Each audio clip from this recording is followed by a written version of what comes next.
Hello दोस्तों, नमस्कार। स्वागत है आपका आज की इस वीडियो में। आज की इस वीडियो में बताने वाले हैं राष्ट्रीय आय और मेधा छात्रवृत्ति क्लास 8वां का चैप्टर 1 वर्ग और वर्गमूल। ठीक है, जो कि क्वेश्चन नंबर 1 से 10 तक ले हमने कंप्लीट कर चुके हैं। ठीक है, और हम यहाँ पर अब शुरू करने वाले हैं 11 नंबर से। ठीक है, तो 11 नंबर में सवाल कर रहे हैं 2.7/9 का वर्गमूल कौन होगा। ठीक है, 5/3 होगा कि 2.7/3 होगा कि 3/5 होगा कि 3.1/3 होगा। ठीक है, तो चलिए इसको हल करते हैं। चलिए, तो यहाँ पर क्वेश्चन नंबर 11 को नोट कर लिया। 2.7/9 का वर्गमूल निकला है, तो सबसे पहले इसका पूर्णांक तोड़ेंगे।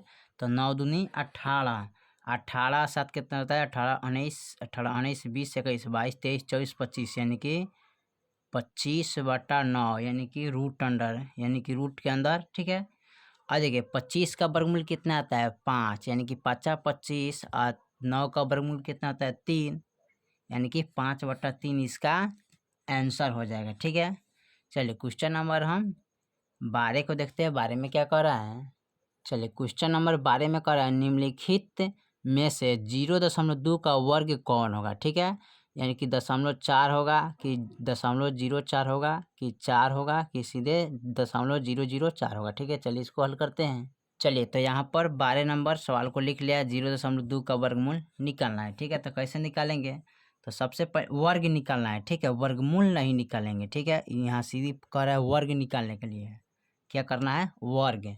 तो वर्ग निकालने के लिए क्या करते हैं, जितना है उतना ही में हम इसको गुना करते हैं। ठीक है, यानी कि 0.2 है, इसको स्क्वायर करेंगे, यानी कि 0.2 गुने, यानी कि यहाँ पर लिखेंगे 0.2 गुने 0.2। ठीक है, तो गुना करेंगे। तो इसमें गुना करने के लिए क्या करते हैं, 0 से 0 में गुना करेंगे। ठीक है, तो इसका आंसर आएगा 0.04 या 0.04। ठीक है, दोनों में कोई आंसर आपका आ जाएगा। ठीक है, चलिए क्वेश्चन नंबर हम 13 को देखते हैं। 13 में क्या कह रहा है, चलिए तो क्वेश्चन नंबर 13 में कह रहा है 169 का वर्गमूल होगा कौन। ठीक है, तो चलिए इसको 169 का वर्गमूल निकालते हैं। 12 है कि 13 है कि 14 कि 15। ठीक है, तो चलिए इसको हल करते हैं। चलिए, तो 13 नंबर सवाल के यहाँ पर नोट कर लिया है, रूट अंडर 169 है। ठीक है, इसका वर्गमूल निकालना है। तो वर्गमूल निकालने के लिए क्या करते हैं, यहाँ पर लिखिएगा इस तरह 1/69। ठीक है, इसको जोड़ा लगा दीजिएगा। अब 1 से 1 में लगाइएगा तो 1 हो जाएगा। ठीक है, तो 1 1 क्या होगा, कट गया। फिर यहाँ पर जोड़ा अंक उतरता है। ठीक है, और यहाँ पर 1 चलाता है, इसको जोड़ लेंगे, 1 1 2 हो जाएगा। ठीक है, अब यहाँ पर कितना रखेंगे कि इतना। ठीक है, यानी कि यहाँ पर जितना रखेंगे उतना यहाँ भी रखेंगे, और उतना ही से इसमें गुना करके एकरा करीब लाना है, यानी इतना लाना है, चाहे इसके करीब ला सकते हैं। ठीक है, तो यहाँ पर रखेंगे 3, और 3 से गुना भी हम करेंगे। ठीक है, और यहाँ भी रखेंगे 3। अब 3 3 9 और 3 दूना 6, तो कट गया। तो हमारा कितना आ गया, 169 का वर्गमूल कितना होगा, 13। यही आपका आंसर होगा। ठीक है, चलिए क्वेश्चन नंबर 14 को देखते हैं। 14 में क्या कह रहा है, क्वेश्चन नंबर 14 कह रहा है कोष्ट रूट अंडर 5 स्क्वायर का मान होगा कौन।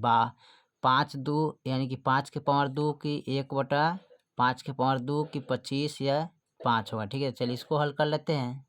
चलिए, तो क्वेश्चन नंबर 14 को यहाँ पर नोट कर लिया है। दिया है कोष्ट बंद रूट अंडर 5 का पावर 2 का मान ज्ञात करें। ठीक है, तो इसको क्या करेंगे, यानी कि रूट अंडर 5 को हम कितने बार लिखेंगे, 2 बार। तो यहाँ पर लिखेंगे रूट अंडर 5 गुने रूट अंडर 5, 5×5 रूट अंडर 25 हो जाएगा। और रूट अंडर 25 का वर्गमूल क्या होता है, 5, तो 5 लिख दीजिएगा, यही आपका आंसर हो जाएगा। ठीक है, चलिए क्वेश्चन नंबर हम 15 को देखते हैं। 15 में क्या कह रहा है, चलिए क्वेश्चन नंबर 15 का रहा है 0.3 का वर्ग क्या होगा। ठीक है, यानी कि 0.09 कि 0.9 कि 0.009 कि 9 होगा। ठीक है, तो चलिए इसको वर्ग करते हैं। चलिए, तो यहाँ पर क्वेश्चन नंबर 15 को नोट कर लिया है। दिया है कि 0.3 का वर्ग कितना होगा। ठीक है, तो चलिए इसका वर्ग निकालते हैं। तो वर्ग निकालने के लिए क्या करते हैं, 0.3 इस पर पावर दे देते हैं। ठीक है, यानी कि इसको हम 2 बार गुना करेंगे, कितने बार, 2 बार। तो चलिए इसको 2 बार गुना करते हैं। तो 0.3 गुने 0.3, अब गुना करेंगे। तो यहाँ पर जब गुना कीजिएगा 0 से 0 में, तो 2 गो 0 है तो 2 गो 0 बैठा देंगे। यहाँ पर 9 3 3 9 तो 9 बैठा देंगे, दशमलव एगो का अंक के बाद है, एगो के बाद, तो एगो एगो दूगो, तो दूगो अंक के बाद दशमलव यहाँ क्या करेंगे बैठा देंगे, यानी कि 0.09 यही आपका आंसर है। ठीक है, चलिए तो क्वेश्चन नंबर 11 से 15 तक हमने कंप्लीट किया। फिर मिलते हैं अगले वीडियो में, तब तक के लिए जय हिंद जय भारत।